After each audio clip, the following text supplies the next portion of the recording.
наше следующее поколение, оно должно быть, конечно, оно априори должно быть, наверное, каким-то, ну, другим, безусловно. Мы, конечно, к этому прикладываем какие-то усилия, потому что никто не отменял эволюцию, и каждое следующее поколение гораздо, можно сказать, круче, чем предыдущее.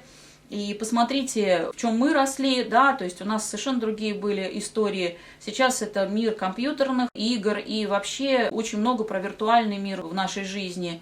И это и девайсы разные, да, и умения на компьютере. Гораздо лучше они, там, может быть, даже владеют печатью на компьютере, да, чем, может быть, даже каким-то письмом. Но это данность такая, здесь ничего не поделаешь, потому что, к сожалению, как бы мы с этим ни боролись, но уже эволюция идет вперед, и у нас вместо вот тех приемов, которые применялись 30-40 лет назад, сейчас, конечно, совершенно другое, и доски у нас интерактивные, и дети все работают на планшетах, то есть и общаемся мы тоже уже не так, чтобы выйти во двор, потому что не всегда есть возможность, а при помощи, опять же, своих девайсов, это либо там чаты какие-то, либо еще что-то. То есть, ну, к сожалению, это так.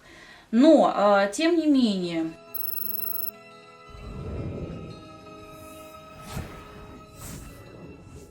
никто не отменяет все-таки единение с ребенком. В любом случае, время надо находить, в любом случае, общение – это очень важный компонент. И здесь, знаете, если что-то у ребенка не получается, то нужно всегда дать ему обратную связь и сказать: слушай, я тебе всегда помогу, я тебя поддержу, ну давай ты попробуешь сам. То есть, а если у тебя прям совсем ничего не выходит, да, ну вот здесь я окажу тебе какую-то поддержку и помощь. Здоровый родитель желает счастья своему ребенку, безусловно.